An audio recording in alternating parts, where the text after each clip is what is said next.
and silver demo sprite right here for Polytoad. It looks a heck of a lot like Bellybolt over here, doesn't it? We got a lot to talk about, including leaks, rumors, and much, much more, so let's dive in. I remember going way back into the kind of the leak and hype cycle of Pokemon Scarlet and Violet. There were some comments made from Eclipse and others indicating that they were actually going to be utilizing and reusing some of these inspirational ideas that came from the Gold and Silver demo and that kind of stuff. And it seems as though, again, like I said, Bellybolt may be at least somewhat inspired by the original Polytoad design, which you have Dr. Lava giving us some insight on. So I thought that was pretty interesting. But kind of going into the leak realm of things here, Soul Silver makes a really interesting post. I think this is very important, okay? Listen, we know we've got two main leakers, right? We've got Riddler Coup, which provides riddles and sometimes information, and then you've got Kaka, who's been relatively solid for the last couple weeks, but they were someone who provided a ton of leaks, including images of Farigiraf, as well as the gym leaders, and much, much more. So there's been a lot of things that have slipped through the cracks, more so this leak cycle than ever before, but it seems though there's a trailer leaker as well on 4chan, as they have accurately detailed out 4 trailers prior to their release. And it's not that these were gone back and edited, these are apparently legit. In fact, I remember personally seeing one of them the night before a trailer and it ending coming up in fruition. So clearly, we have a trailer leaker as well. And for those who don't follow this kind of stuff, it is very likely, as we are about a month away from the game, that this game is going to be leaking really anytime soon. I would say don't look for it until probably the beginning of November, but by like November 7th through the 10th, there's all the chance in the world that the actual copies are out there and people are playing the game and posting all sorts of stuff, and it is going to be wild. I mean, guys, I've been doing this since X and Y, really, and it happens every single year, so prepare yourselves because it's about to go down. From my perspective, though, I have to be a little bit more careful because they do take that kind of stuff down off the internet, so we're going to have videos that are a little bit ambiguous in that context. From today's trailer, the secondary part of kind of revealing the gym leader, Iono, and of course Bellybolt, there was some really cool scenes that came from the gym battle itself, and this really cool city-type scene. One of those had a couple different billboards of someone walking, and then you've got this billboard of Brassius, and this interesting staff-looking thing, which also happens to be a statue outside of Brassius' gym. And the Riddler posts, shame, they hid the Starter Evo billboard in this scene. It's still too soon for you guys to witness. I think this can be interpreted in one of 2 different ways. One way is that they hid it as in, like, it's hidden in the picture, so maybe it has something to do with the staff that Brassius is facing. Or the other way is you interpret it as if these were rotating billboards, so they didn't show that billboard. They took it out of the sequence or made sure that the shots they showed didn't have that billboard actually being shown. So there was a billboard that showed Sprigatito as an FYI, but I don't think that was relevant here. There was nothing special about it that I could tell. So the 2 instances are that this staff thing is relevant to this magician-type staff-wielding Sprigatito evolution that we're expecting to see, or again, the billboard just simply wasn't shown here, but I thought it was worth mentioning. On to the next thing, there was a little conversation that took place of Smoliv's evolution.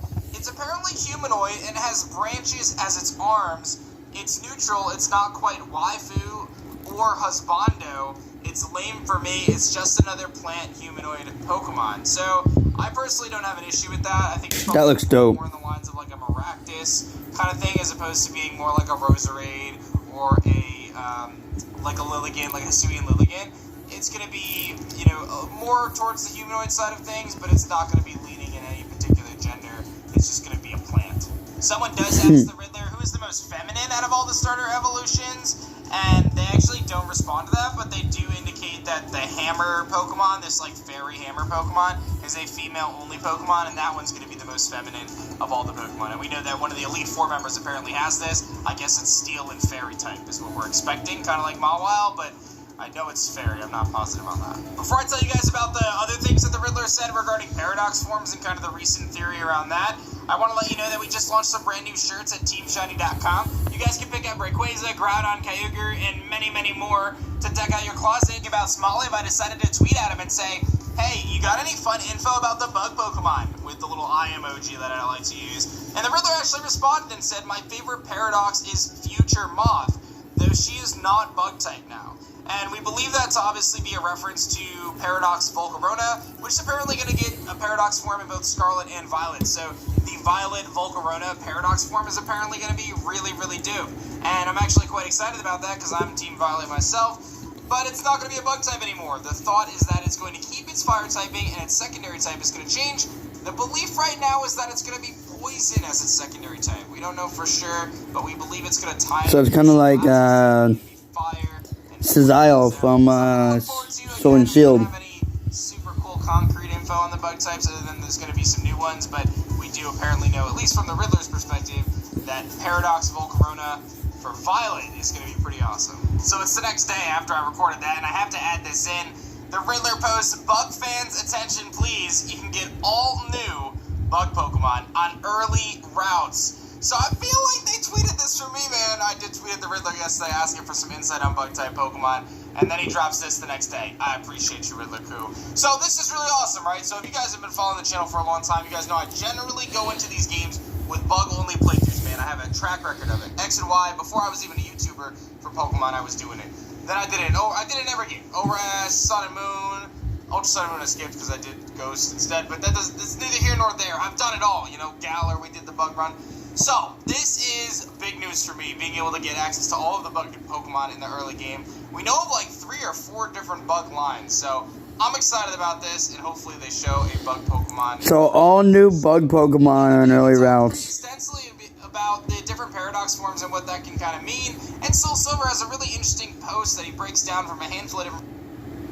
Where does cleaning from people like Jordan? Anyway, long story short on this, the idea is that we're breaking it down on what Paradox could actually be. Is it time travel, parallel world, coincidence, or imagination?